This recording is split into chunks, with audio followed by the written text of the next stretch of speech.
Morning sir.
ठीक है, शुरू कर लिया है। चलिए धीरे धीरे लोग आते रहेंगे।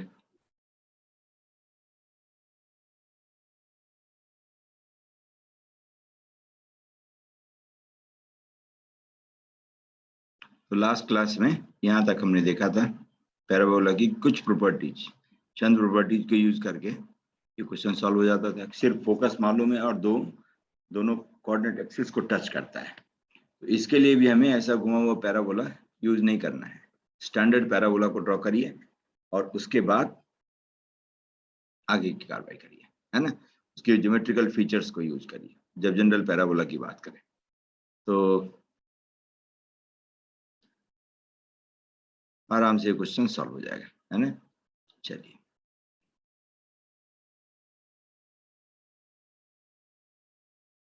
ठीक है। एक जो इक्वेशन हमने देखा था कि ज्योमेट्रिकल इक्वेशन है, तो जैसे इसी पर आपसे पूछ ले कभी,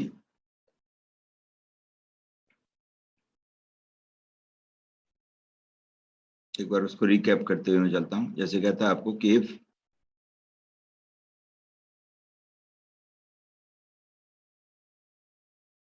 क्या फाइंड ना फोकस, वर्टेक्स, है ना, latus rectum, directrix, axis etcetera और पैराबोला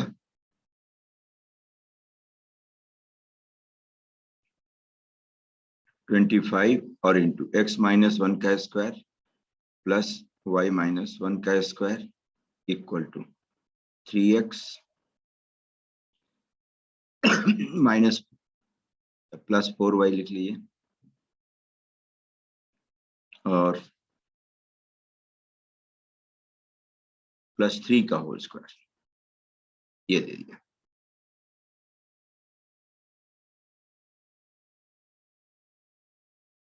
ठीक है, इस पैराबोला का कहता है कि पूरा बायोडाटा तैयार करो।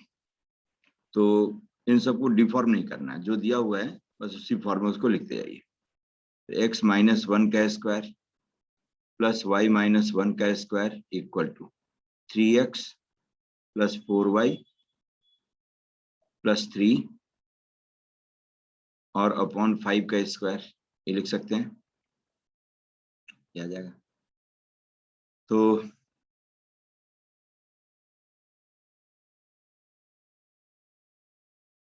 ठीक है, अब देखिए ये लगता है कि किसी फिक्स्ड पॉइंट से x, y का डिस्टेंस है, डिस्टेंस का स्क्वायर है। इनफैक्ट वो फिक्स्ड पॉइंट अपना 1, 1 है, वेरिएबल पॉइंट x, y है ना। यहाँ से एक फिक्स्ड लाइन जिसका इक्वेशन है 3x + 4y + 3 = 0, इसका ये परपेंडिकुलर डिस्टेंस, तो PS² = PZ²। ठीक है, इसी फॉर्म में इसका मतलब PS = PZ, तो दिस मस्ट बी पैराबोला। और इस फॉर्म को डिकोड करने के साथ ही दो जानकारी आपको मिल गई, फोकस मिल गया, डायरेक्ट्रिक्स मिल गया, है ना। That fixed point was focus and this fixed line is directrix. ठीक है, दो हाथ लग गया। अब आपको क्या चाहिए, से एक्सिस, तो फोकस से पास होने वाली वो लाइन जो डायरेक्ट्रिक्स पर परपेंडिकुलर है उसको एक्सिस कहते हैं, ये एक्सिस है। तो कल ही हमने सीखा है, एक बार और हो जाए, एक्सिस का इक्वेशन लिखना है तो 1,1 से पास होने वाली लाइन जो डायरेक्ट्रिक्स के परपेंडिकुलर में है, तो परपेंडिकुलर के लिए क्या करते हैं, एक्स और वाई का कोफिशिएंट एक्सचेंज करके एक का साइन बदल लेते हैं, तो 3 × y - 1 = 0, इक्वेशन ऑफ एक्सिस। तो 4x - 3y एंड -1 = 0, ये एक्सिस आ गया।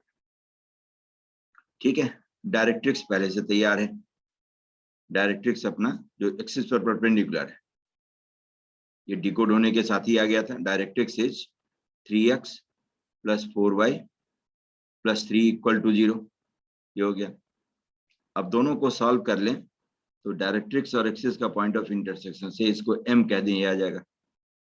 तो for m solve the two equation, इसको 3 से और इसको 4 से मल्टीप्लाई करके ऐड कर लें तो आपका x कोऑर्डिनेट आ जाएगा 25x और 9 - 4, तो 5, x की वैल्यू आ गई -1/5।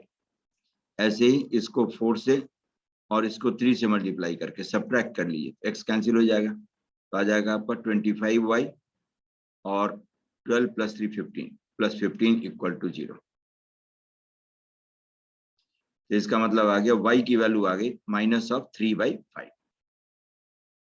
ठीक है, तो एक सॉल्यूशन करने का साफ सुथरा तरीका रखिएगा, नहीं तो मैक्सिमम टाइम हमारा जाता है उसमें और ब्लेम करते हैं कि पेपर की लंबाई ज्यादा है ना। कई बार जो हमारा काम करने का गलत तरीका है, मतलब लिखते उससे ज्यादा हैं लेकिन आंसर उससे ज्यादा खराब आता है, सॉल्यूशन उससे ज्यादा खराब आता है।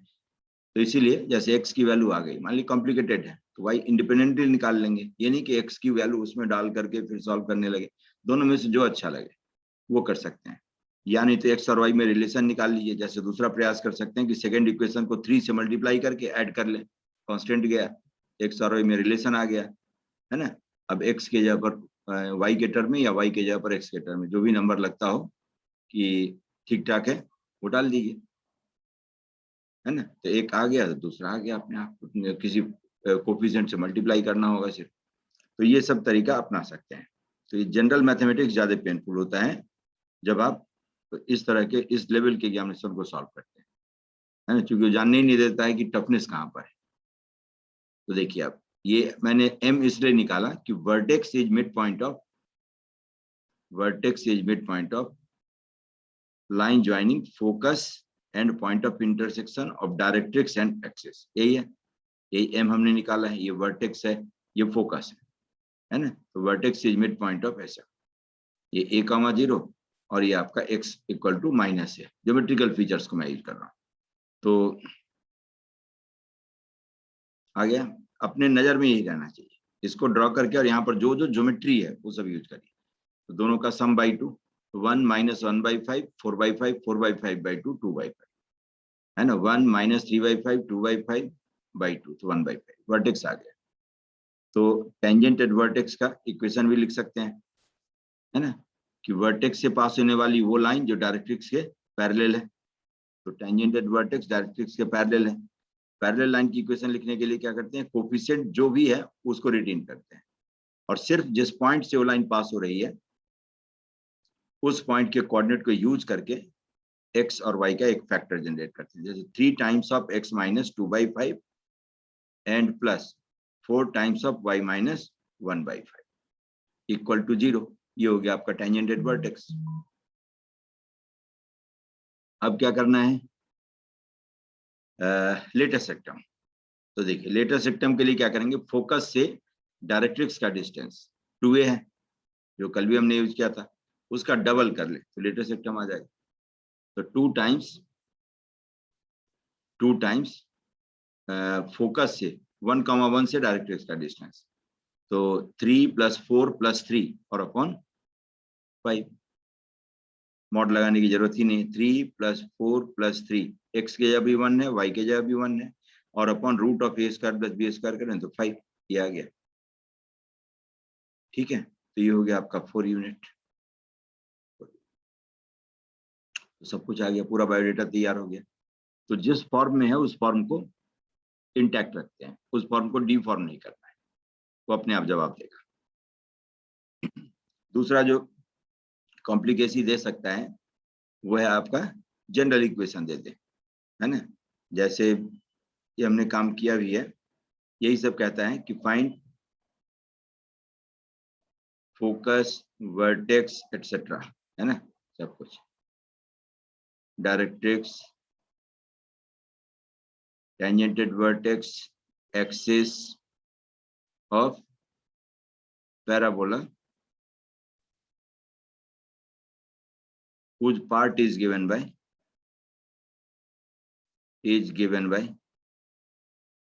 ये डेटा यही था आपका कि √x + √y = 1, है ना। इसी को इसलिए डिस्कस करवा रहा हूँ क्योंकि ये लोग कट पेस्ट कर रहा है, अभी कहीं से उठा करके लाता है।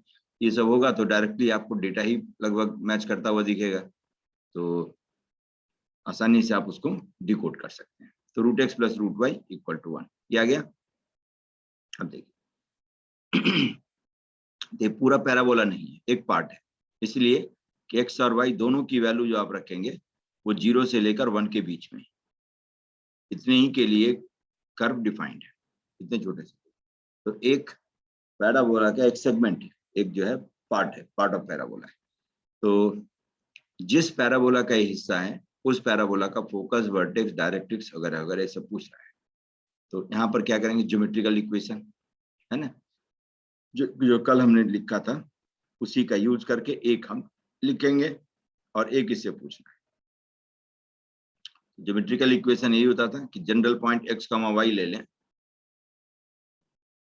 तो x y एक्सिस से डिस्टेंस है, mod x इनफैक्ट, है ना।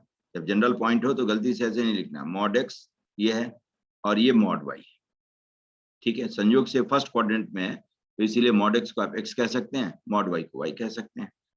पैराबोला का जो स्टैंडर्ड इक्वेशन है y² = 4ax, यानी ये सब छोटी छोटी गलती है जिसको कि रेक्टिफाई करना है, या इसी को केयरलेस कहते हैं या सिली मिस्टेक कहते हैं।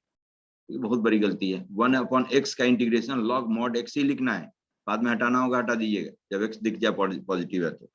log mod x का डिफरेंशिएशन 1/x होता है। अब उसमें पजल नहीं होना है, उसमें बिल्कुल पजल नहीं होना है। जैसे log mod sin x का पूछ दिया, ये नहीं कि हाथ पर हिलना चाहिए। log mod sin x का sin x के रिस्पेक्ट में 1/sin x, no need of opening the mod, है ना, no need of being puzzled about mod, ठीक है। और sin x का cos x हो गया, cot x हो गया। तो log mod sin x का हो जाएगा cot x, whether sin x is positive और sin x is negative, it hardly matters, ठीक है। तो इसलिए ये सब कॉन्फिडेंस बोलना चाहिए वहां पर।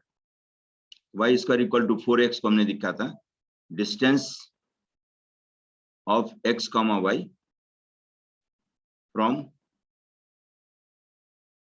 एक्सिस का square divided bye,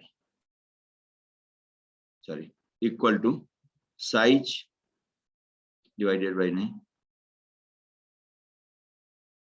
equal to size जो लेटर सेक्टम 4a आपका है, और times distance from distance of x, y the variable point from tangent at vertex. ये ज्योमेट्रिकल इक्वेशन, ठीक है। तब इसी से आप इक्वेशंस को लिख लेंगे। एक कोई आ जाए टेंजेंटेड वर्टेक्स या एक्सिस, तो दूसरे का इक्वेशन आप लिख सकते हैं। जैसे इसको मैं स्क्वायर कर देता हूं, तो √x = 1 - √y लिख लीजिए। अब दोनों साइड स्क्वायर कर दीजिए, तो x = 1 - 2 √y + y आ गया। इसका मतलब x - y - 1 is -2 √y, ठीक है। अब स्क्वायर कर दीजिए, तो x माइनस वाई का square minus of 2 times x minus y हो गया +1 इक्वल टू 4y। ठीक है, तो जो सेकेंड डिग्री का टर्म जिस लीनियर एक्सप्रेशन का स्क्वायर है, ठीक है, वो लीनियर एक्सप्रेशन कहां से आया हुआ है? एक्सिस के एक्सप्रेशन से। कल ही हमने देखा था, वो एक्सिस के एक्सप्रेशन का ही, सॉरी डायरेक्ट्रिक्स के एक्सप्रेशन का ही एक्स और वाई का टर्म है कि एक्सिस का है ना, क्योंकि l x plus m y हम प्लस एन इक्वल टू 0 लेते थे और उसमें आ जाता था l square x square cancel हो जाता था, एम स्क्वायर एक्स स्क्वायर बदल जाता था। ठीक है, 2 LMXY लेफ्ट साइड लाते थे तो -2 LMXY में कन्वर्ट हो जाता था। इस तरह से कोरिलेट करके कंफ्यूजन आने लगे तो कोरिलेट करके उसको याद करिए, रिकॉल कर लीजिए कि कहाँ से आता था वो। तो डायरेक्ट्रिक्स का एक्सप्रेशन राइट साइड में था, उसको लेफ्ट साइड आप लाते थे तो जाकर के जो भी उसका जैसे एक्स स्क्वायर का कोफिशिएंट एल स्क्वायर है, इधर आकर के एम स्क्वायर हो जाएगा। वाई स्क्वायर का कोफिशिएंट एम स्क्वायर था तो लेफ्ट साइड लाने के बाद एल स्क्वायर हो गया था। ठीक है, और +2 LMXY राइट साइड था तो -2 LMXY आ गया। तो ये एग्जैक्टली वही इफेक्ट है जो परपेंडिकुलर लाइन के एक्सप्रेशन को लिखने के लिए किया आता है कि एक्स और वाई का कोफिशिएंट इंटरचेंज कर जाए, है ना, बीच में प्लस है तो माइनस, माइनस है तो प्लस हो जाए, तो कोफिशिएंट का साइन चेंज हो जाए। तो इसका मतलब जिस किसी भी लीनियर एक्सप्रेशन का स्क्वायर इस पैराबोला के जनरल इक्वेशन में होगा, उस लीनियर एक्सप्रेशन का एक्स और वाई, मान लीजिए यहाँ पर +5 का होल स्क्वायर दिया होता है, ये नहीं कि x minus y +5 equal to 0 axis लिख लेते हैं, नहीं, नो, फ्यूचर विल डिसाइड, लेकिन वी कैन डिसाइड। तो x माइनस वाई, एक्स और वाई का टर्म सिर्फ उसमें से कांस्टेंट को रहने दीजिए। तो एक्सेस जो आपका है x माइनस वाई और से +h इक्वल टू 0, ये हमने लिख लिया। अब एक्सिस आ गया तो टेंजेंटेड वर्टेक्स आ गया, मतलब जनरल इक्वेशन से एक्सिस आता है। ठीक है, टेंजेंटेड वर्टेक्स नहीं, डायरेक्ट्रिक्स नहीं, क्योंकि जनरल इक्वेशन में दो ही चीज की जरूरत होती है, एक्सिस और टेंजेंटेड वर्टेक्स। कंफ्यूज करने लगे तो फर्स्ट लाइन को याद रखिए, इसीलिए फर्स्ट लाइन बता दिया जाता है, क्योंकि वहां दिमाग घस करके तो आएगा नहीं, है ना।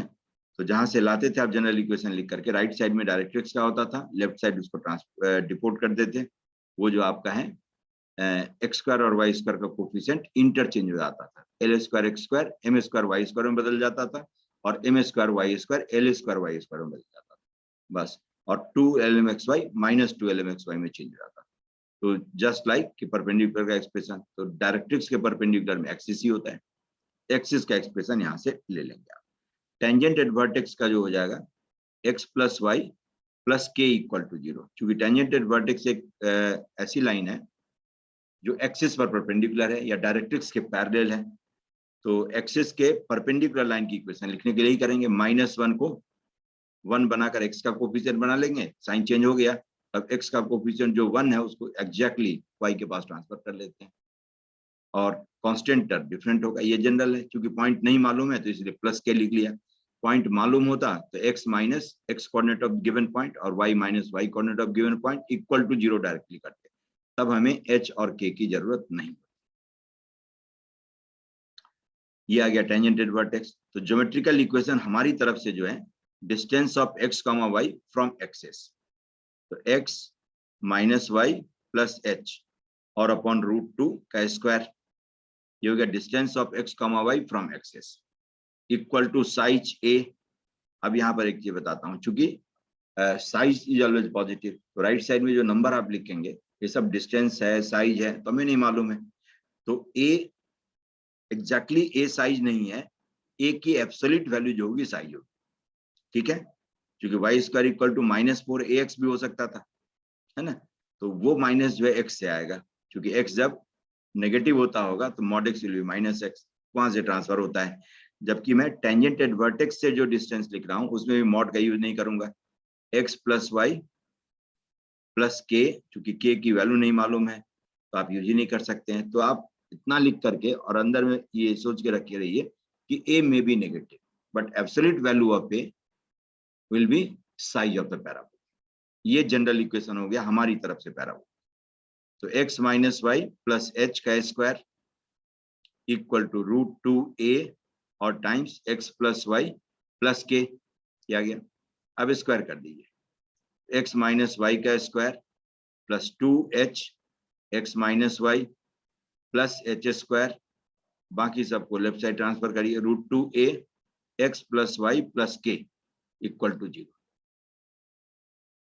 ठीक है, ये हमारी तरफ से पैराबोला का इक्वेशन, ये हमने लिखा है एक्स माइनस, सिर्फ एक्स माइनस वाई को देख करके, बाकी डेटा को देख लेता हूं। एक्स माइनस वाई का square plus 2h minus √2a और x, ठीक है, minus 2h plus √2a y plus h square minus of √2a के। √2 की जगह सर √2 की जगह 2 होगा सर। कहाँ पर? नहीं सर ठीक है।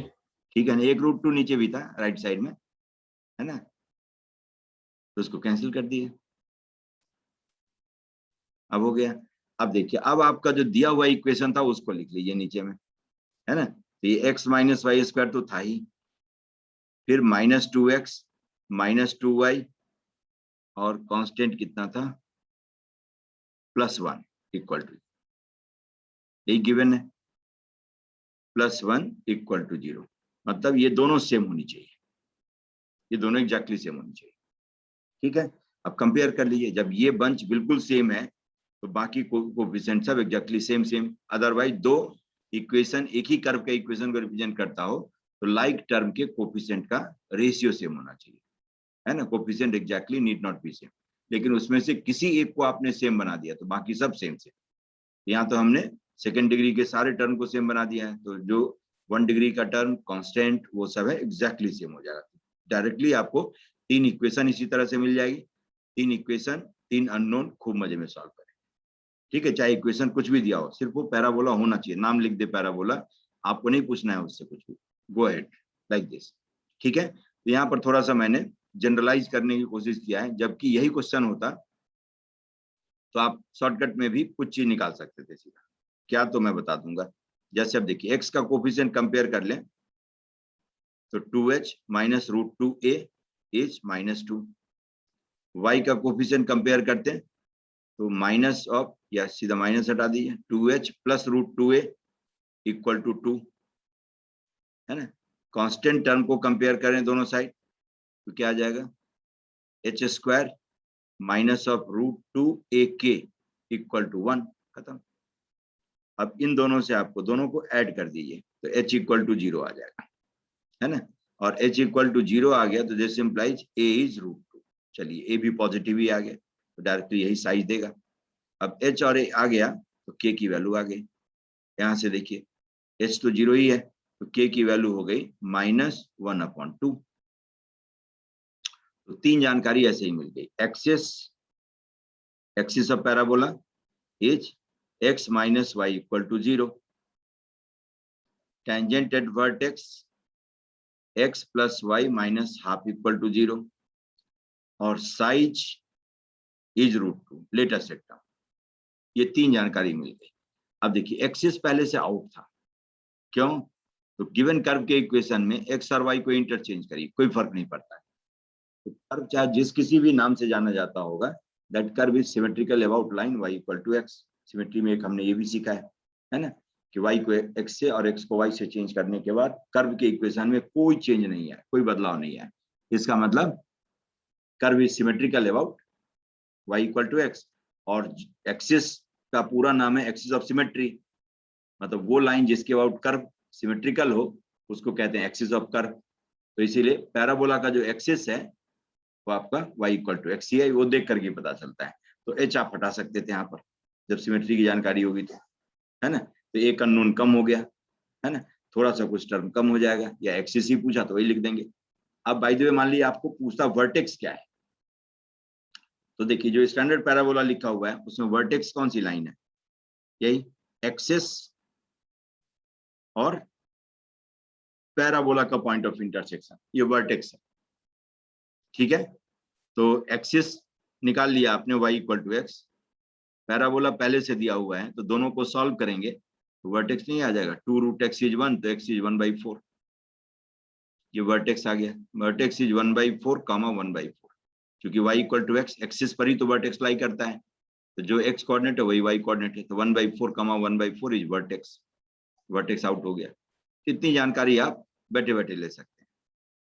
एक्सिस आ गया, वर्टेक्स आ गया, वर्टेक्स का कोऑर्डिनेट आ गया, तो टेंजेंटेड वर्टेक्स का इक्वेशन यहाँ से लिख सकते हैं आप, है ना, क्योंकि 1/4 1/4 से पास होने वाली लाइन जिसका स्लोप -1 है, क्योंकि एक्सिस पर परपेंडिकुलर लाइन होती है टेंजेंटेड वर्टेक्स।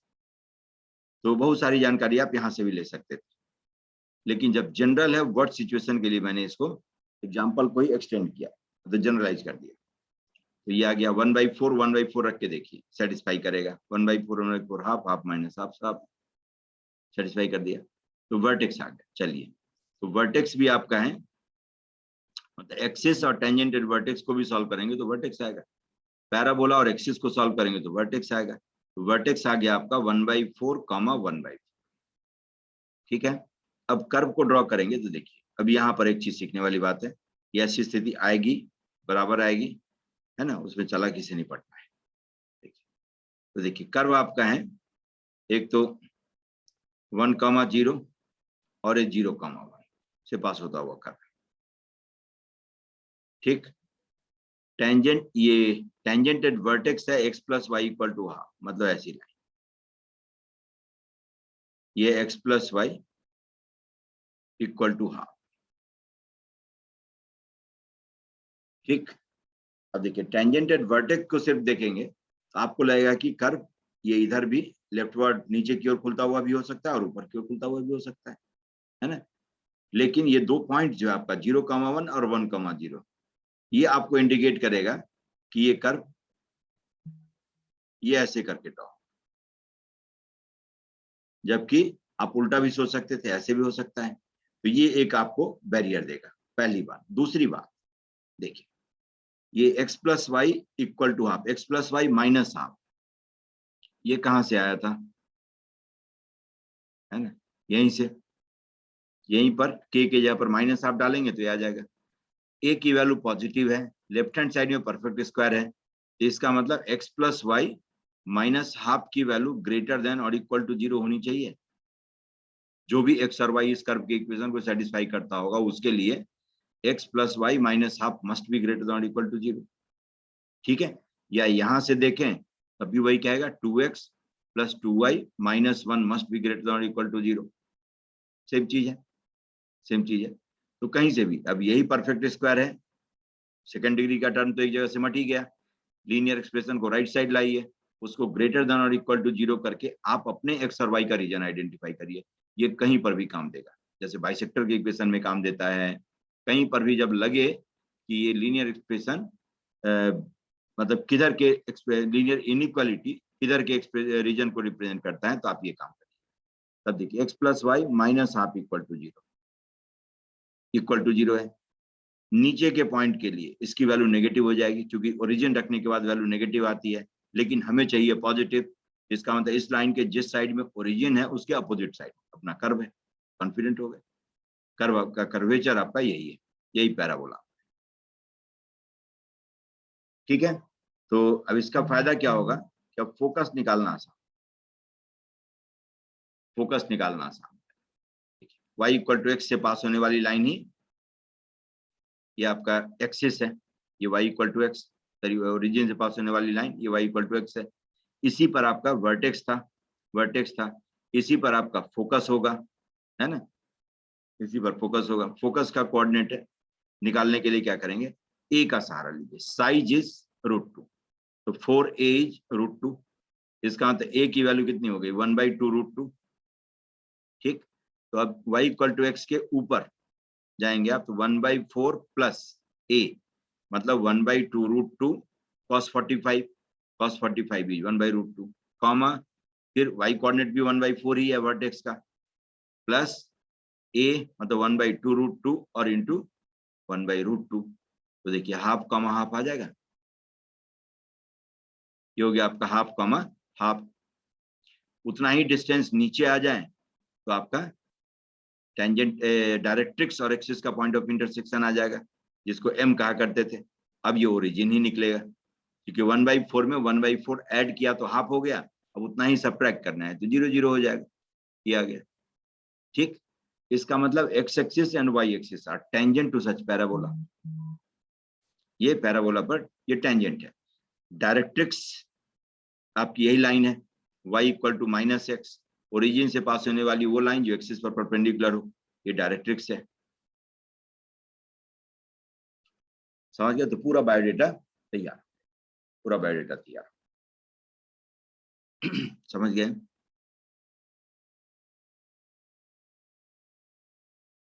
और ऐसे भी यहाँ से साइज जो आपका है √2 है, ये भी बताता है, और एक्सिस डिकोड हो ही गया है। तो 0,1 और 1,0, इसके बीच का डिस्टेंस कितना होगा? √2 है ना, √2, जो कि लेटेस्ट टर्म है, ठीक है। और इन दोनों पॉइंट को ज्वाइन करने वाली लाइन एक्सिस पर परपेंडिकुलर है, इसका मतलब कि ये लेटेस्ट सेक्टम ही आपका है। तो लेटेस्ट सेक्टम कभी पूछे तो यही आपका P और Q, इसको ज्वाइन करने वाली line, and PQ is focal chord, ठीक है। इसीलिए फोकल कॉर्ड के एंड पर टेंजेंट ड्रॉ किया गया, they are meeting at right angle in directrix, ठीक है। तो इसको मतलब स्पेशल के थ्रू जनरल की तरफ आपको मैंने बता दिया। अब इस तरह से रिएक्ट करना है जब कभी भी हो, तो कोई एक छोटा सा एग्जांपल जो विजिबल एग्जांपल हो उसको लेकर के कोरिलेट करिए। कभी भी अननोन एग्जांपल में हाथ पैर नहीं मारते हैं। अननोन चीज हो तो उससे थोड़ा साइड बना करके, नहीं तो यही होता है जैसे बताने के बाद में सब कुछ समझ में आता है, लेकिन फ्रेश में उन्हीं कॉन्सेप्ट को हम खुद यूज करके नहीं समझ पाते हैं, नहीं डिकोड कर पाते हैं। उसके पीछे वजह यही होती है कि उसमें अब एन नहीं समझ में आ रहा है, एन में स्ट्रगल कर रहे हैं, ठीक है। जनरल पैराबोला दे दिया, नहीं समझ में आ रहा है, स्टैंडर्ड पैराबोला बगल में ड्रॉ करते ही नहीं है। उसको देख देख करके इसमें हमें क्या मालूम है, और उसका सारा यूज करिए इधर में। सर हाँ सर इसमें पैराबोला जो अपवर्ड ओपनिंग लिया है वो इसलिए तो लिया है ना कि x और y जो स्टार्टिंग में क्वेश्चन में दे रखा था वो √x + √y दे रखा था, मतलब x और y पॉजिटिव होंगे। नहीं, एक्स और वाई पॉजिटिव तो फर्स्ट क्वाड्रेंट के किसी भी पॉइंट के लिए होगा, लेकिन यस सर। इसमें जो हमने अपवर्ड ओपनिंग लिया है ये इसको देख करके कि x + y -½ की वैल्यू ग्रेटर देन और इक्वल टू 0 होनी चाहिए, वही x और y अपने कर्व के इक्वेशन को सेटिस्फाई करेगा, है ना। अपने कर्व के इक्वेशन को सेटिस्फाई करने वाला x और y जो है यही है ना।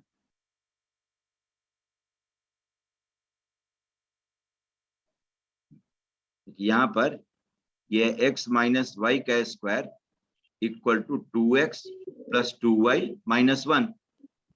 तो अब बताइए, लेफ्ट हैंड साइड में नॉन नेगेटिव नंबर है तो राइट साइड में भी नॉन नेगेटिव होगा, तभी तो सेटिस्फाई करेगा।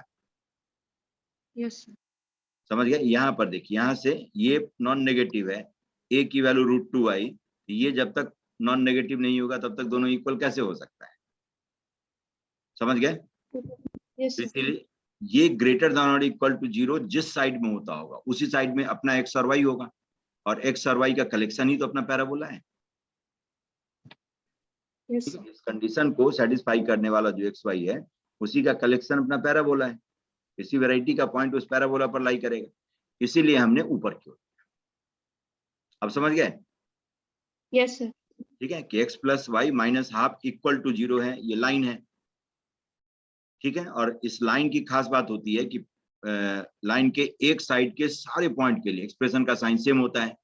तो हमने ओरिजिन को रख करके टेस्ट कर लिया, तो ओरिजिन के लिए इसकी वैल्यू नेगेटिव आती थी, इसका मतलब जिस साइड ओरिजिन नहीं है उस साइड के लिए पॉजिटिव आ जाएगी वैल्यू, तो इसीलिए ऊपर की होता।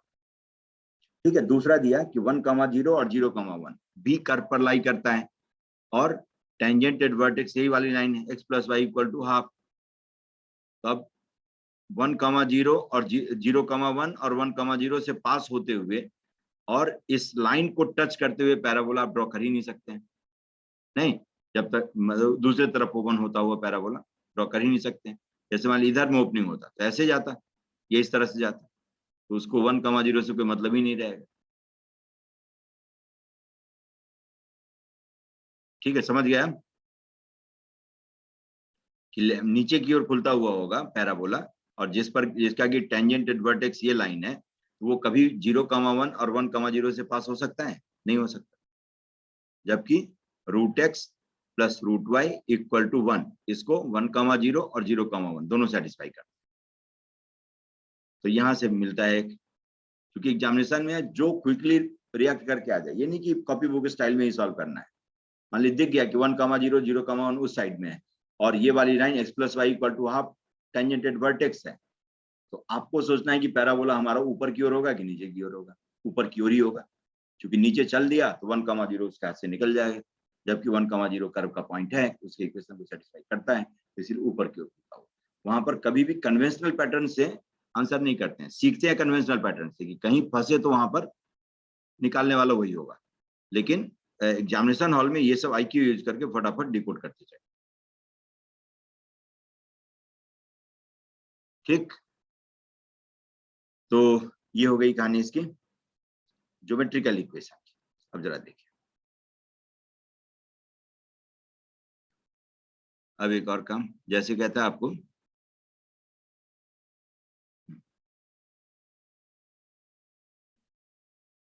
ठीक है, इसी पैराबोला में थोड़ा सा नॉर्मल के बारे में पढ़ लेते हैं, फिर टेंजेंट पर आते हैं। जैसे नॉर्मल का ही डेफिनेशन हमने सीखा है कि पॉइंट ऑफ टेंजेंसी पर टेंजेंट पर जो परपेंडिकुलर लाइन होती है उसको नॉर्मल कहते हैं। पॉइंट ऑफ टेंजेंसी पर टेंजेंट पर जो परपेंडिकुलर लाइन होगी उसे नॉर्मल कहते हैं। AT² 280, इस पर टेंजेंट का इक्वेशन लिखते हैं तो TY = x + AT², मतलब इसका स्लोप है अपना 1/t।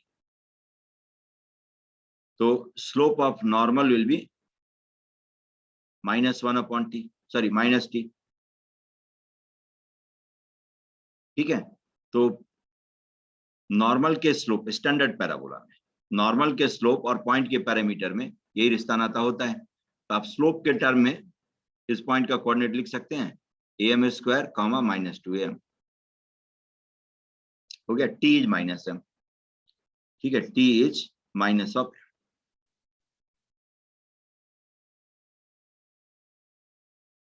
ठीक है, T is माइनस ऑफ। तो स्लोप मालूम है, पॉइंट मालूम था पहले से, तो आप नॉर्मल ही तो है, इसका इक्वेशन लिख सकते हैं। तो y -280 = -t और x - AT², ये नॉर्मल का इक्वेशन हो गया। यही पैरामीटर के टर्म में -tx + 280 और +AT³, ठीक है, ये नॉर्मल का इक्वेशन है। स्लोप के टर्म में लिखना चाहें तो t के जगह पर -m लिख दीजिए। y = mx -2am -am³, mostly यही चलता है स्लोप के टर्म। जरूरत पड़े तो पैरामीटर के टर्म में आप आराम से लिख लीजिए। ये हो गया y² = 4ax पर नॉर्मल का इक्वेशन। बाय द वे, इसका दूसरा पार्टनर जुड़वा भाई, x² = 4ay, एक सेकंड नहीं घबराना है ना। x² = 4ay, तो क्या लिखेंगे, x = my -2am -am³। Here capital M is reciprocal of slope 1/small m। ये हो गया आपका नॉर्मल का इक्वेशन x² = 4ay। बिल्कुल उसी तरह से जब शिफ्ट ऑफ ओरिजिन को यूज करके लिखा हो, x - h², y 4a y - k, आपको कहीं घबराना नहीं है। x के जगह पर x - h है ना, y के जगह पर y - k लिख करके बाकी सबको रिटेन करना है। 2am -am³, where capital M है शिफ्ट। ठीक है, रीजन इसके पीछे क्या होता है कि ट्रांसलेशन ऑफ एक्सिस से किसी लाइन के स्लोप को कोई असर नहीं होता है, इसलिए लिख लेते हैं, है ना। जैसे मान लीजिए ये रेफरेंस एक्सिस है, कई बार लगे कि ये फॉर्मूला है, तो फॉर्मूला नहीं है, ये यूज करने के लिए बताया गया है और स्ट्रेट लाइन में ये बताया भी जाता है, लेकिन झटके में बताया जाता है तो इतना फोकस नहीं करते हैं। जैसे h, k पर हमने ओरिजिन को शिफ्ट करवा दिया यहाँ पर, तो इसी रेफरेंस एक्सिस के रिस्पेक्ट में ये इक्वेशन है होगा, है ना, अपवर्ड ओपनिंग या डाउनवर्ड ओपनिंग। जब कोई लाइन, किसी लाइन की बात करें, क्योंकि टेंजेंट नॉर्मल ये सब तो लाइन ही है, तो ये एंगल थीटा है, तो ये भी एंगल कितना होगा, करिस्पॉन्डिंग एंगल थीटा। तो चाहे आप